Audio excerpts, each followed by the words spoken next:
રાજકોટ શહેરના ward number 4માં ઠેર ઠેર ખાડા પડતા વાહન ચાલકો અને સ્થાનિક રહીશો ભારે હાલાકી ભોગવી રહ્યા છે. બસમાર રસ્તાઓને કારણે ગાડીઓ ફસાઈ જવાની ઘટનાઓ સામાન્ય બની ગઈ છે. અનેક રજૂઆતો છતાં તંત્ર નિંદ્રાધીન રહેતા નંદા ડાંગર અને દીપક મકવાણા સહિતના સ્થાનિકોએ જાતે જ પથ્થરો ગોઠવી વાહન ચાલકોને સલામતી પૂરી પાડી હતી. આ ઘટનાનો વિડીયો પણ સોશિયલ મીડિયામાં વાયરલ થયો છે.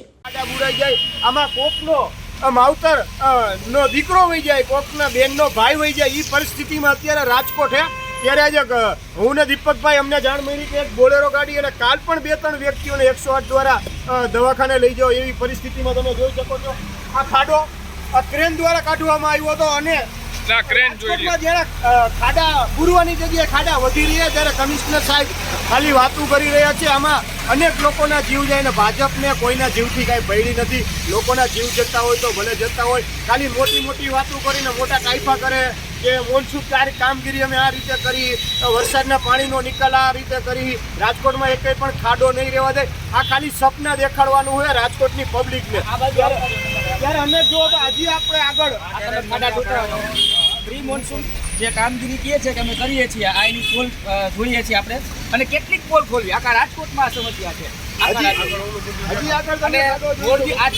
જૂનો મોરબી રોડ સિટી સ્ટેશન સામેનો રસ્તો છે. દર વર્ષે અહીંયા આ જ રીતે આ જ રોડ ઉપર આ જ જગ્યાએ આવી રીતે ખાડાઓ હોય છે. એ લોકો પોતાની રીતે ભ્રષ્ટાચાર કરીને ડામર નાખી દે અને પછી દર વર્ષે આવી રીતે ભૂવાઓ પડી જાય છે, ખાડા પડી જાય છે અને લોકો હેરાન પરેશાન થાય છે. આવો જો આગળ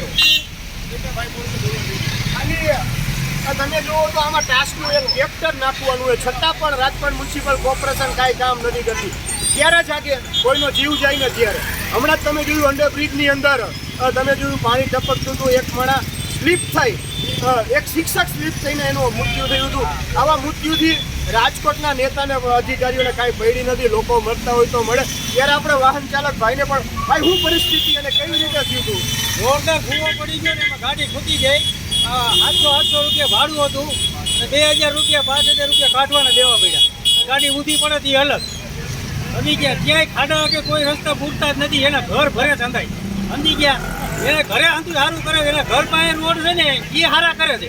બાકી બીજા માણસો પબ્લિક ભલે મરી જતા માઈ ગયા, મરી જાય તો. અને ખાસ તો પાણી ભરે એટલે ખાડો ન દેખાય. જ્યારે ડ્રાઈવરને કેટલી મુશ્કેલી પડે છે, કેટલી મુશ્કેલી પડી. અત્યારે જોવો ખાડામાં ગાડી હાકી જો આ ગાડી આવડો ખાડો હે.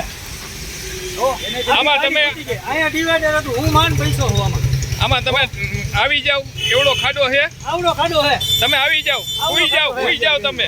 આવડો ખાડો હે. હા બરોબર છે. આ જો આ ભાઈ ઉઈ ગયા છે તો એ બેસી જાવ, તો અંદર બેસી જાવ. ના બેસી જાવ, કેટલો ખાડો છે. આ લોકોના જીવ હારે રમત રમે છે. સરકાર રહીને નાના બાળકો કોઈ બેન એક્ટિવા લઈને જાતું પોતાના બાળકને સ્કૂલે મૂકવા, ત્યારે પણ આ પરિસ્થિતિ થાય. ક્યારે જાગશે ખબર? 2-4 મોત થાય છે ને પછી ખાડા બુડશે, દેખાડશે કે સ્માર્ટ સિટીમાં જો તમે ખાડા મુક્ત કર્યું, પણ ખાડા મુક્ત નથી કરતા, ખાડાથી વધારે પડે. દીપકભાઈ હું કયો? દીપકભાઈ તમે 2 શબ્દ કયો. હવે આ જે પરિસ્થિતિ છે ને, આપણે જે જોઈએ છે ને કે જ્યારે વરસાદ આવે, વરસાદ પહેલા એ લોકો કામગીરી બતાવે છે, પણ એ માત્ર ચોપડે બતાવે છે.